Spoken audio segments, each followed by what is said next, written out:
LCM और HCF के बीच संबंध। तो संबंध आपको समझाएंगे, प्रूव्ड भी करेंगे कि कैसे A गुने B आया।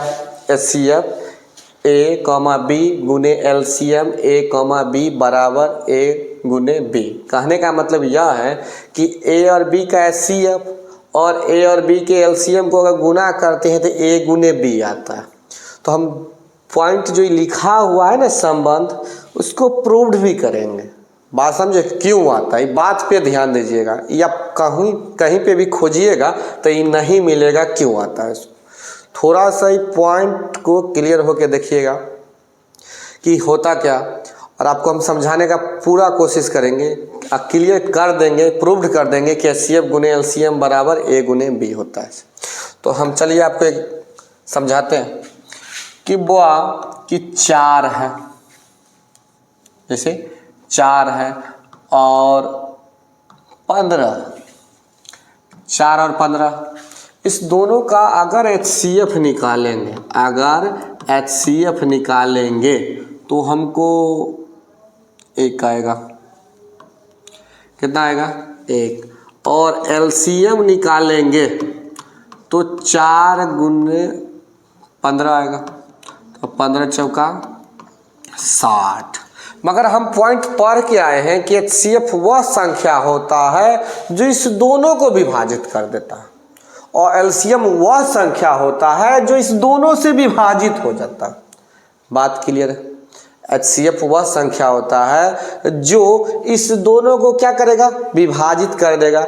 LCM वह संख्या होता है जो इस दोनों से विभाजित हो जाता है। बात क्लियर है? तो हम पॉइंट समझाते हैं, उसको समझिएगा।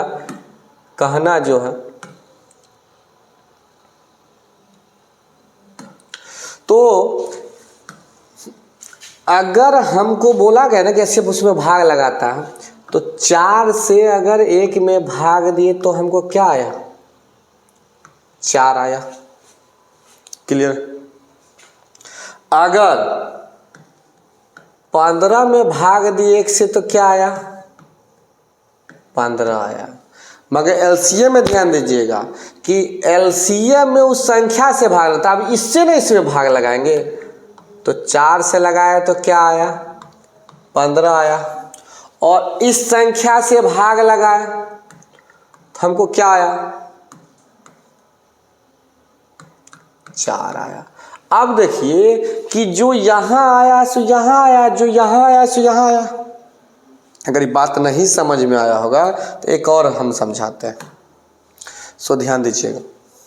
अगर मान लीजिए कि 4 है और 12, 4 और 12, तो 4 और 12 का HCF निकालिएगा तो क्या आएगा? एग्जाम्पल थोड़ा सा अलग लेना पड़ेगा। रुकिए, 6 लेते हैं और 14 लेते हैं, तब आपको एकदम क्लीन आएगा समझ में है क्या। एग्जाम्पल ये वाला समझाएंगे ना तो एकदम क्लीन आ जाएगा। उस बात को समझिएगा कि 6 का HCF, 6 का HCF 2, 6 और 14 का HCF कितना होगा? 2 होगा। 6 और 14 का HCF कितना होगा बुआ? 2। बात पे ध्यान दीजिएगा, 6 और 14 का HCF कितना होगा? 2। और LCM कितना होगा? तो 14 तिया 42। बात क्लियर है?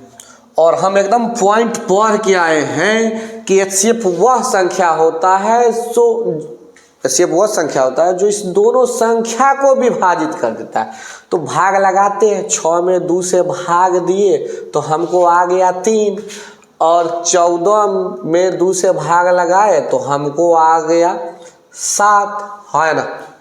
मगर LCM वह संख्या होता है जो इस दोनों से विभाजित हो जाता है।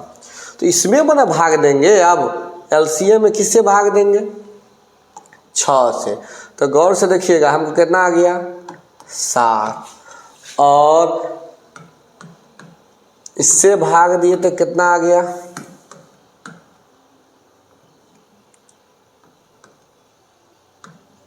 3 आ गया। अब यहाँ पे हम एक पॉइंट को बताना चाहते हैं, उस एकदम फ्रेश देखिएगा क्या है कि अगर यहाँ 3 आया है तो यहाँ 3 आया, यहाँ 7 आया है तो यहाँ 7 आया। कोई डाउट है?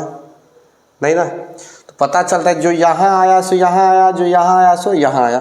यही पॉइंट हम आपको वहाँ पे भी समझाना चाहते थे कि यहाँ 4 आया तो यहाँ 4 आया, यहाँ 15 आया तो यहाँ 15 आया। इसका मतलब ये हुआ कि अगर उस संख्या में HCF से भाग देते हैं तो जो मान आता है, जो मान आया वही यहाँ LCM में दूसरा संख्या से भाग दिया जाता है तो उतना आता है। बात क्लियर है? अब हम आपको पॉइंट क्लियर करवाते हैं एक और।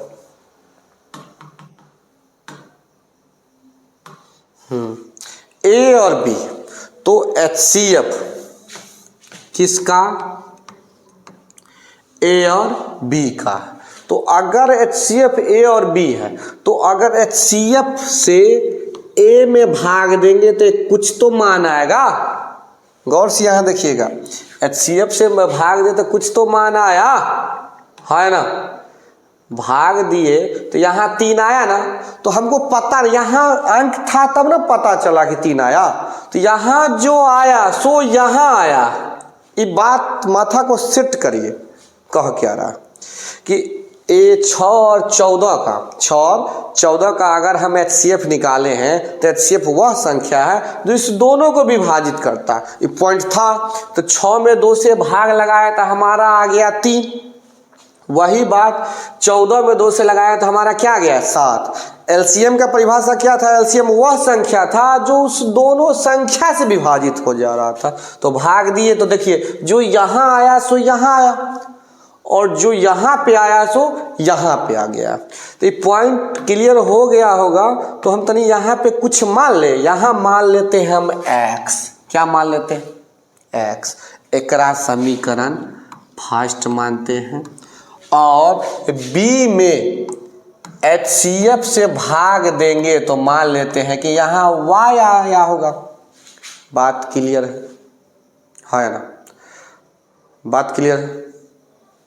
अब दूसरा पॉइंट हमारा ये है कि LCM में, किस में? LCM में उस संख्या से भाग देते हैं A से। तो A ना है, तो A से भाग दीजिएगा तो हमको यहाँ क्या आएगा? Y आएगा। तो ये समीकरण तीसरा। यस या नो? फिर गौर से देखिए कि LCM में अगर उस संख्या से भाग देंगे तो हमारा क्या आएगा? x। तो ये समीकरण दूसरा होगा, ये समीकरण चौथा होगा।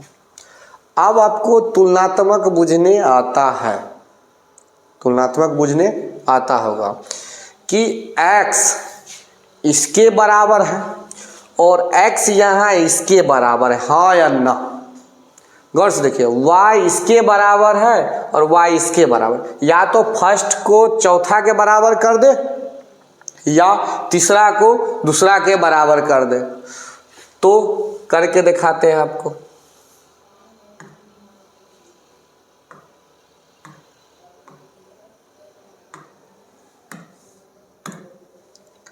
तो पॉइंट करके दिखाते हैं। इक्वेशन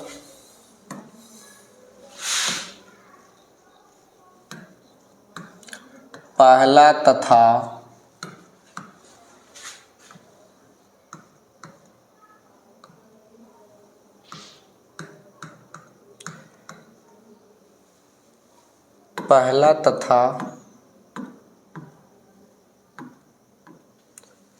चौथा से, पहला तथा चौथा से, या दूसरा तथा तीसरा से। तो पहला तथा चौथा से हम कर रहे हैं तो से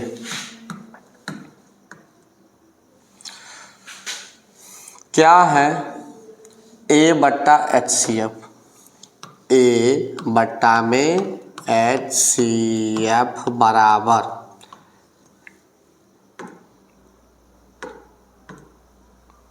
LCM बट्टा में B, LCM बट्टा में B। अब क्रॉस गुना करिए, HCF गुने LCM बराबर A गुने B। आया कि ना आया? प्रूव्ड हो गया। अगर आप लोगों को वीडियो अच्छा लगा हो तो लाइक एंड सब्सक्राइब करें और शेयर भी कर दें। और हमारे चैनल पर हर चीज़ पढ़ाया जाएगा, वह सबूत के साथ पढ़ाया जाएगा, एकदम पॉइंट बाय पॉइंट क्लियर करा के पढ़ाया जाएगा। अगर कहीं पे दिक्कत हो रहा हो तो कमेंट कर दें, कोशिश किया जाएगा कि अच्छा से अच्छा वीडियो आपके लिए अपलोड किया जाएगा। और कुछ दिन में बिहार बोर्ड के लिए 100 ऑब्जेक्टिव भी आए, आप सबके लिए वीडियो बना के लाया जाएगा। ठीक है।